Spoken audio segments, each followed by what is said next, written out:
Good morning, world. Good morning, world. Kung may e-bike sana tayo, pwede natin gamitin, ano? Kasi bibili lang kami ng... Ay, pakibukas ka. Bibili lang kami ng sago na maliliit. Kasi nung nasa hypermarket kami, walang maliliit na sago. Kailangan namin sa aming gagawin na panghimagas. Abangan.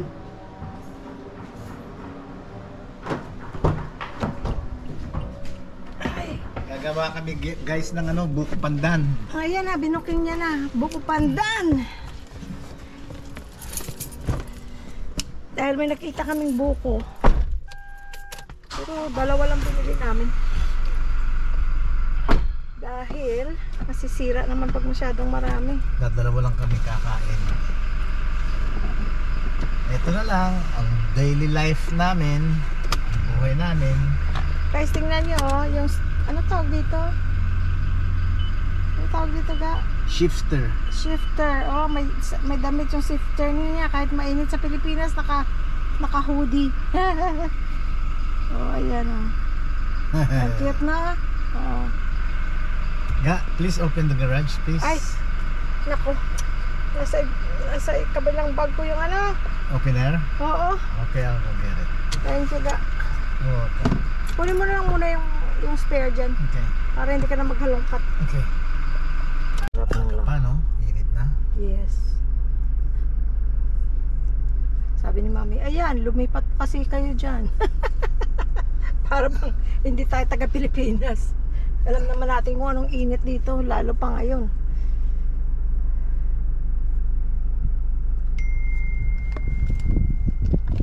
Just texting me now.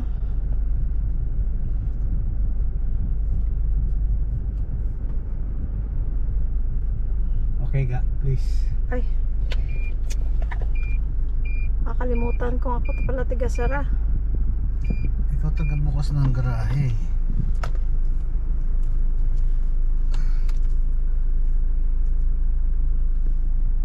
Sarado na?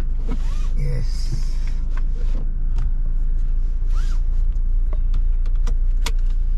At the same time, magkakagam na kami ng gas. Less than 1/4 na to. Saan tayo magkakarga? May mura dun sa... Saan ba natin yun nadaan? Hindi na, doon tayo magkarga sa Petron. Sa may Marquee. Bakit saan ba tayo pupunta? Dito sa Pure Gold. Eh bakit pupunta pa tayo ng Marquee? Nandun ang yung Petron yung pinagkargahan natin noon. Ayaw mo nang nandyan, no? Mura lang. Hindi ko alam, hindi ko pa nare-research kung... Kasi doon sa atin, alam mo, merong gusto ng Shell, may gusto ng Mobil, may gusto ng Arco. Pero you know what? Lahat yan, nakita ko kasi, yung kung yung mismong nagdi-deliver sa Arco.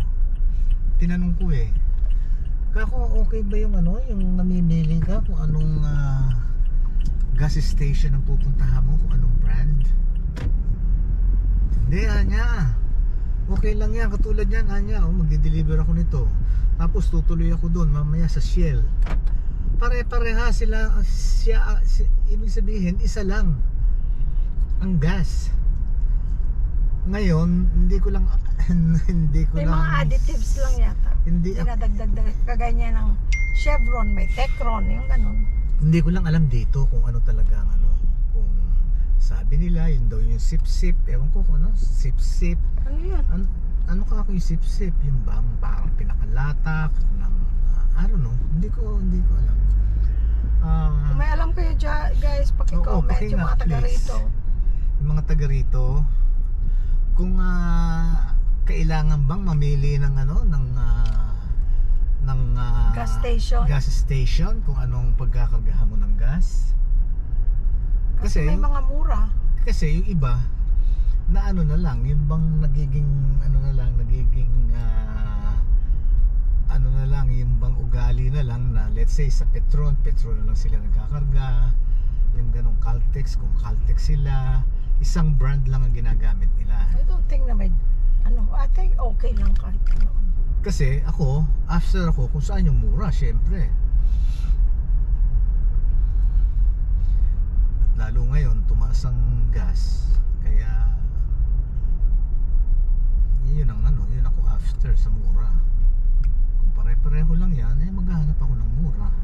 Dito sa amin, merong mura dito, dalawa.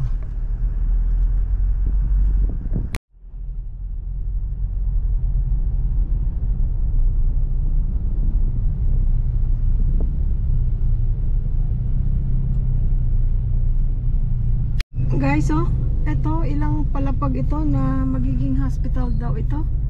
Malaking hospital, which is good. Kaya lang, ang bagal-bagal yata ng pagkagawa. We first saw this September last year. Wala, parang ilan lang ang gumagawa. O ayun, 2 tao nakikita ko. Tapos pa ilan-ilan lang. Kaya ang tagal. Biniro pa ako ni Louie Boy, oh, sabi niya, ano, pagbukas niya gusto mo magtrabaho dyan? Sabi ko, ay naku, nag-retire na nga ako, tapos pagtatrabahuin mo pa ako. Kayo dyan sa ibang bansa, namimiss nyo ba yung traffic ng Amerika? Ay, ng Amerika, ng Pilipinas. Ayan, oh, bol-bol. Ang saya, oh. Hanggang ngayon, guys, hindi pa rin ako nakaka-drive dito. Baka hindi ako makaalis. Nagungusuhan sila. Oh. Yan saya, oh.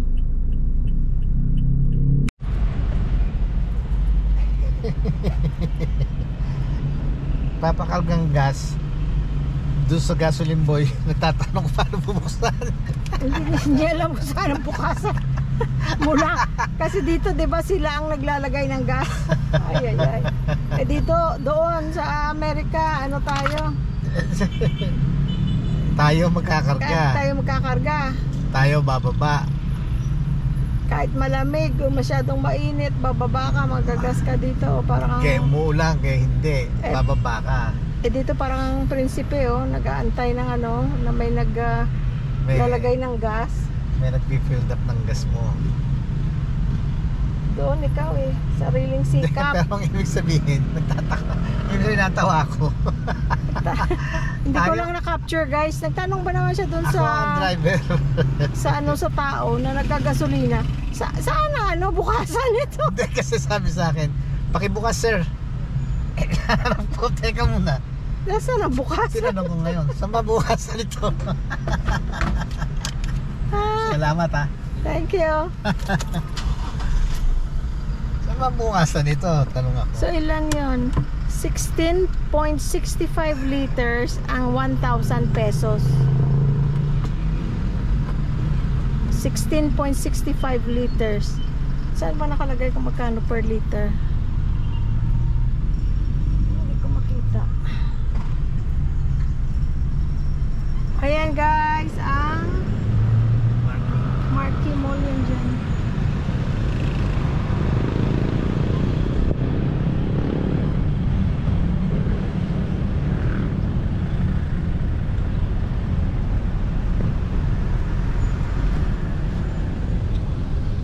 Tawa ko talaga.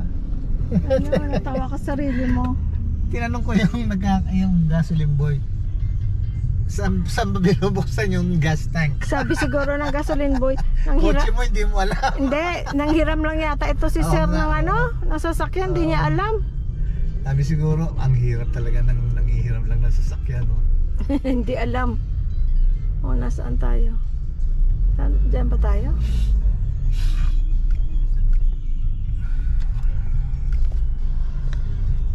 Ano tong ano? Guys, sandali lang kami. Ito lang pinamili namin. Dahil kasi, di ba, ano lang dapat? Sago. Pero, ang aking favorite, si Mang Juan, no pork, chicharon, sukat sili flavor. Ito masarap. Meron lang pala silang chicken skin, pero hindi masarap. Talagang you can tell na hindi basta hindi masarap. Ito talaga parang ikaw totoo. Hindi ka kukunin promoter niyan. Ito, forever ko itong binibili nung nandun pa kami sa California kasi masarap. Ano ito doon? 99 cents, I think. Ito dito, parang 14.75. Anong ano yan? Anong company? Cheese Ring ang pangalan? O Regent? Regent ang brand. O, Cheese ring. O, sabihin mo. Baka naman. Sabihin mo. Regent. Baka naman. O, diba? Tapos, Kasi mga one. Baka naman. tapos ayan. Oh. Sago na maliliit. Yun lang ating binili, guys. Iba-vlog namin ha kung paano namin gagawin yung ano ha, yung pandan. Yung buko pandan, tama. Okay. Buko pandan our way. Okay, guys. Ano ulam nyo, guys? Ito. Walang kamatayang adobo ang ulam namin. Pero, baka hindi nyo gusto itong adobo namin kasi puro leeg lang ng manok, atay, at saka balun-balunan. Ngangat-ngatin natin ang leeg ng manok. Bawang, sibuyas, luya, sama-sama na sili, bango.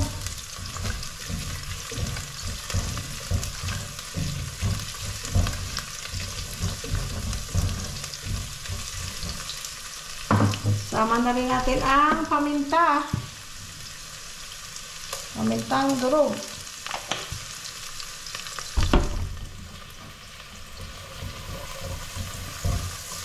Bango.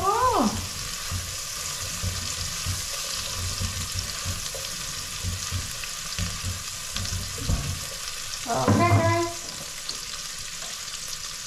Balon, ito, next.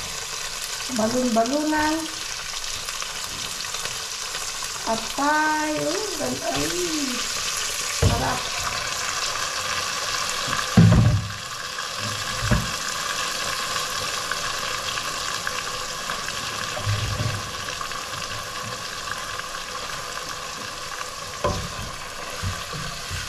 Halo-halo. Ito siguro pinakamadaling gawing ulam, madaling luto na ulam, ang adobo, ano? Tapos, maraming klase ng adobo. Kami nga, sa bahay lang namin, iba-ibang pagluto kung ano ang type. May pasabaw, meron din pinatuyo. Maraming style. Pero si Louie Boy, gusto niya yung simpleng adobo lang. Ako minsan nilalagyan ko pa ng butter, isang kutsarang ketchup. Ay, ang sarap. Or sugar, pero siya ayaw niya. Yung simple lang na adobo. Ayaw daw niya, pero pag nagluto ako ng ibang klaseng adobo, sarap pa naman siya.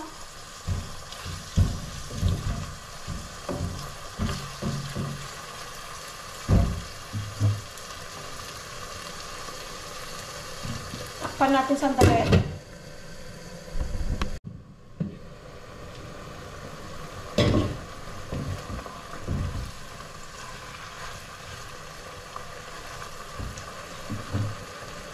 Lagyan natin ng suka. Ay, baliktad. Gusto ko yung maasim-asim. Tansya-tansya lang lahat, guys. Dagdagan nyo lang kung anong kulang.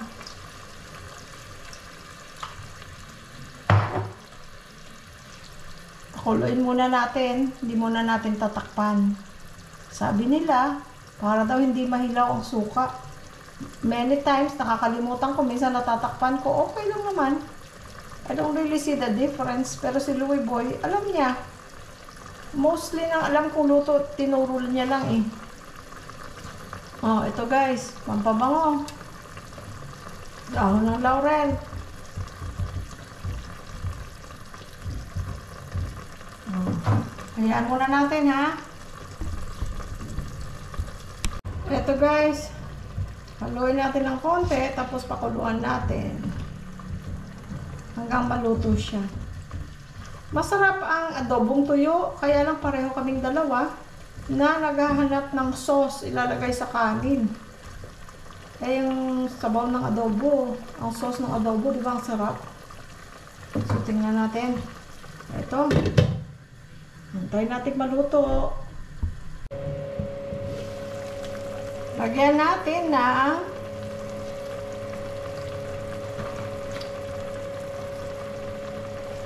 Knorr.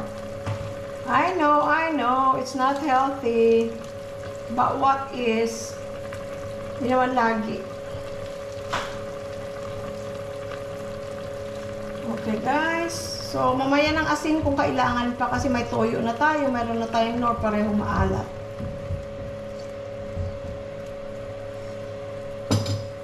Okay pa.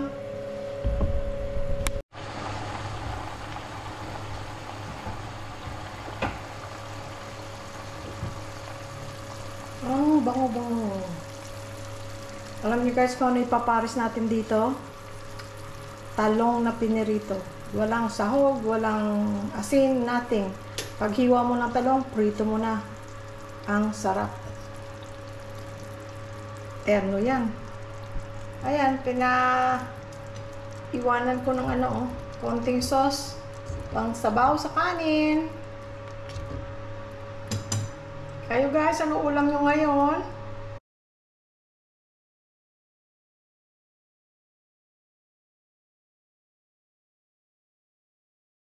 Ganyan ang gusto namin guys, yung mga buto-buto. Pakpak, yung laman, yung breast, hindi kami masyado sa ganyan. Gusto namin mga buto-buto, kahit sa karne, gusto namin mga buto-buto. Ayan guys. Oh. Diba? Yung iba hindi sila kumakain ng mga leeg, diba? Pero kami, nasasarapan kami. Ayan.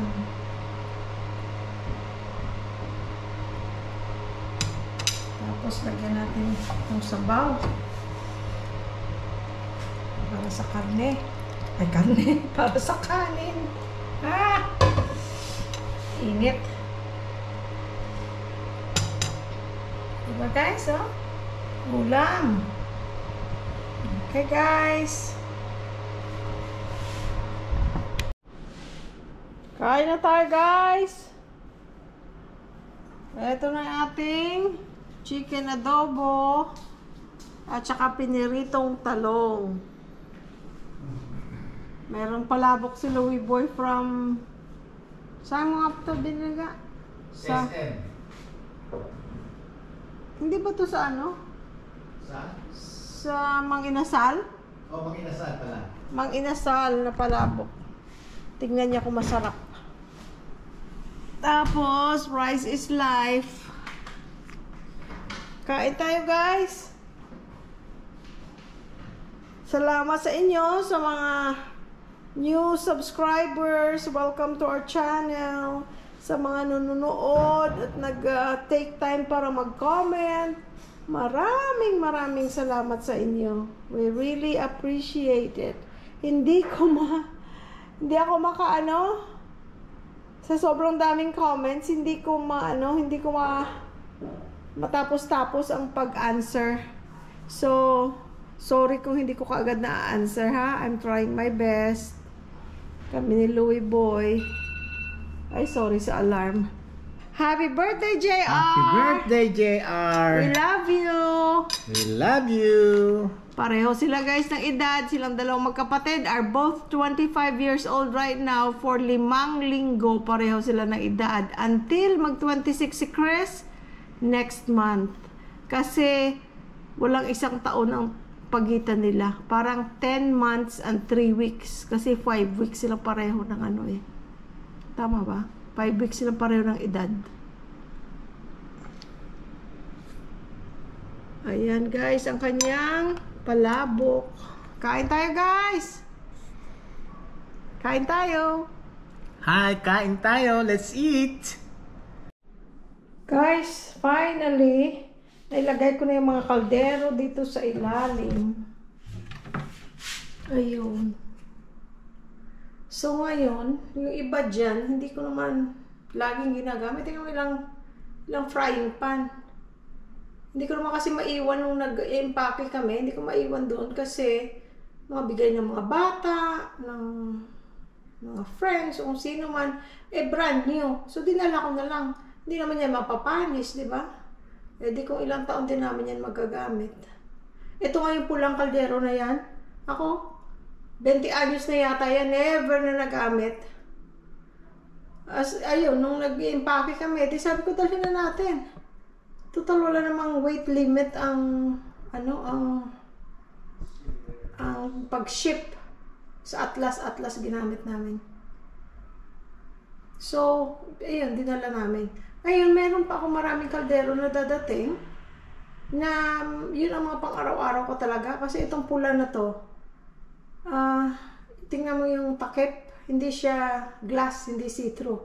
Kaya I think that's the reason na nung binili ko yan, hindi ko naman ginamit. Kasi bumili pa ako ng another set ng pula na glass ang takip niya. Yun ang pinang-araw-araw namin ng ilang taon. Ayun, pinamigay ko na yun. Pero ito, dahil hindi nga nagamit, yun ang dinala namin. So, yung mga dadating pang kaldero, yun ang mga paboritong kaldero ng mga pang-araw-araw. May meron doon na use na, pero okay pa siya, dinala ko. Kasi okay ang size niya sa mga pansit, ganyan. So guys, salamat at natapos ko na yung aking gagawin kasi ilang araw siya nakapatong lang sa dito at saka sa washing machine dahil nga ginawa nila tong shelves sa ilalim, dinagdagan ng shelves. So, hindi ko pa naayos yung iba. Ayan pa lang yung mga pang-araw-araw na plato at pang-araw-araw na ano tawag dyan, baso. Ito, that doesn't belong there. Hanapan ko pa yan ng lugar.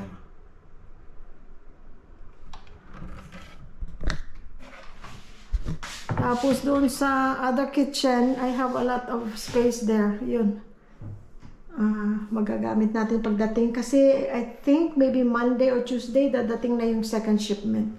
Nagmamadali na ako para kasi gusto ko nang mailagay sa mga lalagyan. O marami naman tayong cabinet. O. Kaya may paglalagyan tayo. So, kailangan na dumating ng mga yun para na mailagay ko na sa tamang lugar dahil sa May, next month, meron na kaming mga pamilya na naman na dadating. Okay guys, yun lang ang aking balita. Salamat sa panonood today. Thank you very much. God bless you all. Bye-bye.